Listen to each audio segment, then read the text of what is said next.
Bonjour à tous, nous sommes le premier dimanche de Carême. Je vous rappelle que chaque dimanche, c'est le jour que le Seigneur fit pour que nous puissions faire mémoire de ce jour saint, de la résurrection du Christ.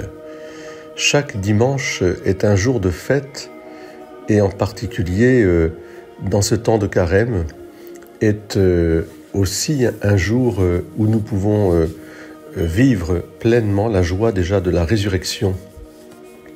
Cette joie de la résurrection, elle nous conduit à suivre Jésus de sa vie d'homme jusqu'à sa vie de ressuscité, de sa vie d'enfant des hommes jusqu'à sa vie de fils de Dieu sur la croix et à la résurrection.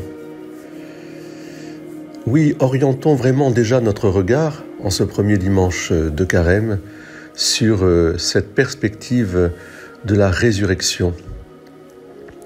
La résurrection, la Pâque, c'est de nous faire passer de l'épreuve, de l'exode, de la tentation, du découragement, de l'oppression et de l'esclavage à cette vie nouvelle, cette vie éternelle dans le Christ Jésus et par le Christ Jésus. Dieu a tant aimé les hommes qu'il n'a pas voulu les laisser seuls face aux problèmes du mal.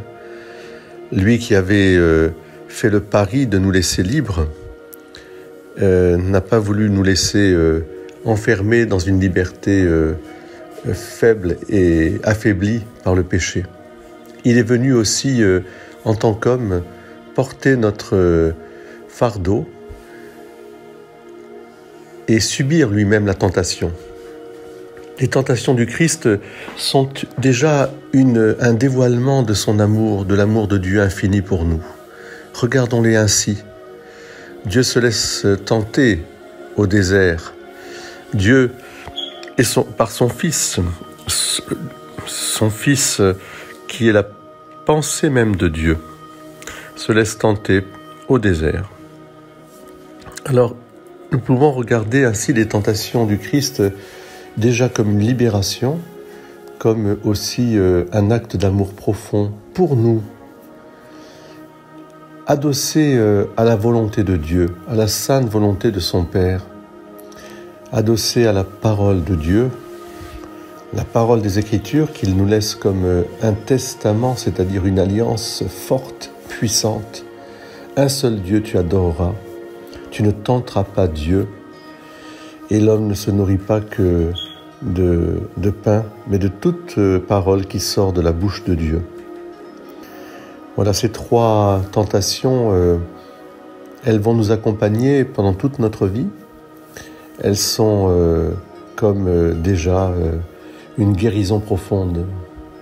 Si tu veux être libre, eh bien, apprends à te nourrir de la parole de Dieu et à mettre cette parole au cœur de ta vie. Si tu veux être libre, eh bien, ne tente pas Dieu, c'est-à-dire ne va pas au-delà de tes forces.